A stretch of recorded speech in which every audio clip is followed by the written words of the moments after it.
Charlie, do you want to do butterflies with me? Hola, Lola. ¿Qué tal?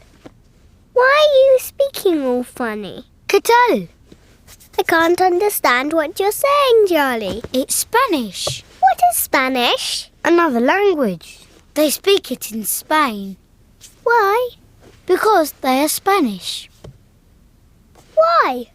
But as much as I love this show, I can't ignore the fact that something's off. Charlie and Lola is supposed to be this sweet little British kids show about a responsible older brother and his little sister. But Charlie isn't just a big brother. He's basically acting as Lola's dad, and their real parents absolutely nowhere to be seen.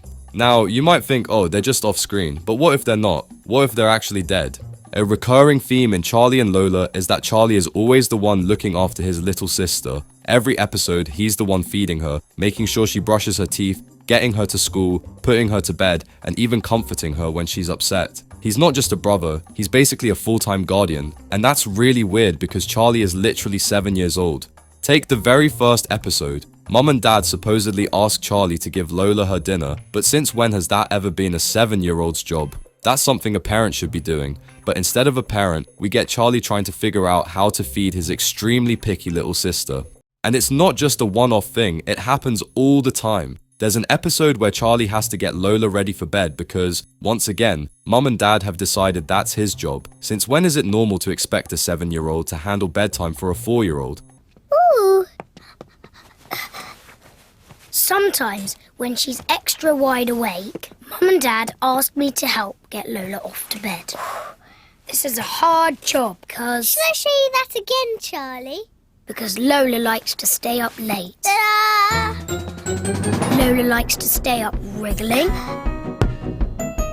bouncing, colouring in, scribbling, sticking, and most of all, And then chattering. when I call all my animals, we can go to the beach. And Mum can make a picnic, and Dad can get ice cream, and you, Charlie, you can help me make an enormous sandcastle made of sand. And then there's that school play episode. Lola gets cast as a leaf and she's devastated because she wanted to be the sun. A situation that, in a normal family, a parent would step in to handle. But instead, Charlie has to sit her down and give her this big emotional pep talk about how being a leaf is actually brilliant and how she's going to be the best leaf ever. And it's not just the emotional stuff, Charlie also has to handle some of the hardest moments of Lola's childhood, like when their pet mouse, Nibbles, dies. Charlie has to be the one to console Lola, to explain what death is, and to help her cope with losing something she loved. That's something a parent should be doing, but once again, it's all on Charlie. Isn't Nibbles awake yet? No, Lola. Sleepy Nibbles. Do you think he will wake up if I go and get his favourite mouse food? No, I don't think so. Why not, Charlie? Because I think Nibbles has died. Oh, I don't think so, Charlie. He's just tired and just very not moving, like a statue. I'm afraid, Lola, Nibbles is definitely not going to wake up. You're just not seeing properly, Charlie. Oh. Nibbles is completely not moving, Charlie. I know. Then there's the ice cream episode. Charlie and Lola are playing outside when their friend Arnold Wolf shows up. Arnold accidentally knocks over Lola's fresh ice cream, and when she gets mad, he refuses to share his own. Lola is furious and decides she's not friends with him anymore. And who has to step in and fix it? Charlie. He's the one who has to make her see reason, to calm her down, and to teach her how to handle her emotions properly. And it keeps happening. When Lola's tooth gets wobbly and she's scared of it falling out, it's Charlie who has to help her through it. When they go to visit Grandma and Grandpa, they always build a special sandcastle together, but this time another family wants to join in, and Lola is absolutely not having it. Again, it's Charlie's job to help her adjust, to teach her how to share, to handle her frustrations. Charlie, I don't think it's a very good idea to let Clem do helping, because we always do it together, and she's going to spoil it. I'll give her my bucket and spade, and she can do her own sandcastle. Somewhere further away, over there. Even basic things like learning about the environment are left to Charlie. He's the one who has to teach Lola about recycling, explaining why she can't just throw everything away. He's the one who has to help her deal with cutting her hair when she doesn't want to. I have this little sister, Lola. She is small and very funny. At the moment, her hair is very messy. Mum says it's far too messy. and she has to have a haircut. I don't need to get my hair cut, Charlie. I like my hair completely the way it is. But Mum says... At this point, Charlie isn't just helping out, he's the parent. So that brings up the big question, where are their actual parents?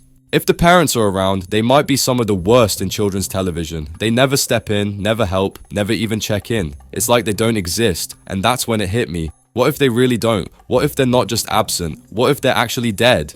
If Charlie and Lola's parents passed away, it would explain everything. It would explain why Charlie is the one raising Lola, because he has to. There are no other guardians, no adults stepping in, and it would explain why Lola is terrified of losing Charlie. Remember that episode where Charlie breaks his arm? Lola absolutely loses it. She acts like the whole world is ending. So, Lawrence, I'm a bit slightly scared. Why are you? Because Charlie isn't Charlie anymore. He's broken. But why? Kids get injuries all the time, and most of them just get over it. But if Lola has already lost both of her parents, then Charlie is all she has left. If something happens to him, she's completely on her own. Now, some people might say, oh, but the parents get mentioned in the show, and yeah, they do. Kind of. But here's the thing, Charlie is the narrator. Everything we hear comes from his perspective. If the parents were gone and Charlie couldn't handle the truth, what would he do? He'd act like nothing happened. He'd make up excuses, pretend they're just busy, keep everything running so Lola never finds out. And maybe he's even convinced himself. Don't worry, Charlie. Your dad's coming. It wouldn't even be the first time a character in this show made something up. Lola literally has an imaginary friend called Soren Lorentzen. She fully believes he's real, even though he's very much not. Soren Lorentzen is Lola's imaginary friend, and no one can see him except for Lola. That's a good idea, Charlie. Soren Lorentzen always wants to play with me. Hello, Soren Lorentzen. Hello, Lola. Charlie's gone to play football with Marv, so we can go and play a very good game, can't we? Oh, yes. If she can convince herself that Soren Lorentzen exists, maybe she's also convinced herself that their parents are still around. And if Charlie is just going along with it to protect her, that would explain why we never see them. So what's the truth? Are the parents just really hands-off, or is Charlie being forced to act like a dad because they're gone? Either way, one thing is for sure, this is not normal. But you know what else isn't normal? Sarah and Duck. Because if you really think about it, Sarah and Duck is just Charlie and Lola all over again. A kid who seems way too independent for their age, no parents in sight, and instead of a responsible older brother, she's got a duck. And let's not forget the main socket outlets in the bathroom, which is a complete violation of building regulations. But that's a theory for another video. If you made it this far, don't leave without subscribing. This channel runs entirely on your support, and without it, there won't be more videos like this. So hit that subscribe button right now to help me reach 100,000 subs. Then smash the like button too. Let's hit 32,000 likes for the next theory. Every single sub and like makes a huge difference. Don't just click away, show your support, and help me keep making the content you love. Thanks for watching, and I'll see you in the next one.